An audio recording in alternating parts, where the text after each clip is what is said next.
Hi friends, तुमच्याकडे सुद्धा 8 दिवसापासून खूप सारा पाऊस पडतोय ना. तर चला तर मग लगेच करायला घ्या असं गरमागरम सूप.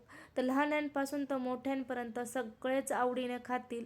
इतकं स्वादिष्ट आणि करायला सुद्धा तेवढंच सोपं, पचायला सुद्धा तेवढंच हलकं. तर बघूया साहित्य काय घ्यायचं.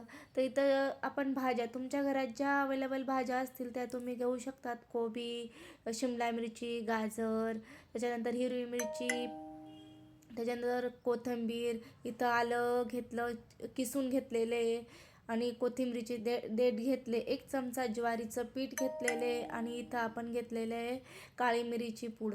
तर आपण जी 1 चमचा आपण जी ज्वारीचं पीठ घेतलं होतं त्याची अशी मस्त असं बिस्लेरी सारखं करून घ्यायचं, त्याच्यात असं व्यवस्थित मिक्स करून घ्यायचं पाणी टाकून अशा पद्धतीने, आणि बाजूला ठेवून द्यायचं.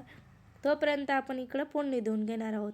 तर हे सूप करायला खूप सोपं आणि चवीलासुद्धा खूप छान होतं. मी सुद्धा ट्राय केलं, तर मलासुद्धा खूप आवडलं, मुलांनासुद्धा खूप आवडतं. तर मुलांना त्याच्यानंतर मी लसूण दाखवायचं विसरले होते, तर लसूणसुद्धा मी दाखवून घेते.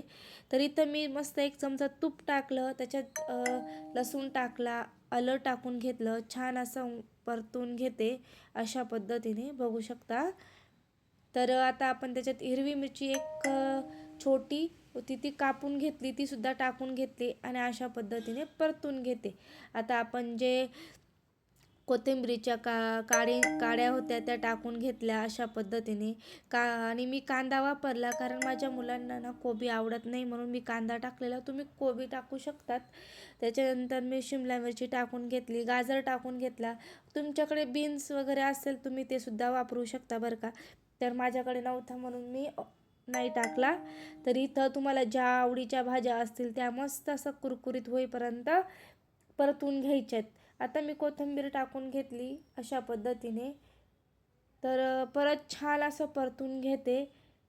तर तुम्ही बघू शकतात. तर अजिबात इथं जास्त तेलाचा वगैरे वापर होत नाही.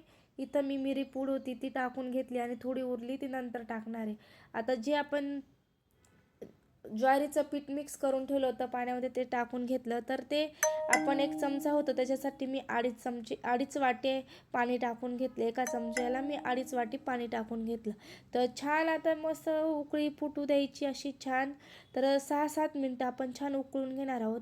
इथं चवीपुरतं मीठ टाकून घेणार आहोत, आणि लहान मुलांना प्यायला द्यायचं आहे म्हणून थोडा कलरफुल राहिलं ना तर ते सुद्धा खूप आवडीनं पितात. म्हणून थोडी हलकीशी मीच हळद टाकून घेतली. ऑप्शनला आहे, तुम्ही टाकू शकतात, नाही तर नाही पण टाकू शकत. आवडली तर टाका, नाही तर नाही टाकली तरी चालेल. तर इथं छान असा मस्त असा कलरसुद्धा खूप छान येतो आलेला आहे. आणि आता मी 5-6 मिनटासाठी ना मस्त असं उकळून घेते. जे उरलेले डंठल होते ना कोथिंबीरचे, ते कोथिंबीर टाकून घेतली, आणि ते डंठलसुद्धा टाकून घेतले. खूप छान सुगंध येतो असं वरून टाकल्यावरती त्या कोथिंबीरच्या पाण्यात. अशा पद्धतीने मस्त असं शिजून झालेले आहे. तर तुम्हाला आता मी मस्त असं जवळून दाखवते. तर कसं मस्त अगदी छान तयार झालेले आहे, बघता क्षणी पिण्याची इच्छा होते. तर तुम्ही सुद्धा ह्या पावसाळ्यात अशा पद्धतीचं सूप बनवा. ज्वारीचं सूप अगदी पौष्टिक आणि कॅल्शियमयुक्त. जर व्हिडिओ आवडला असेल तर लाईक, शेअर, सबस्क्राईब करा. धन्यवाद.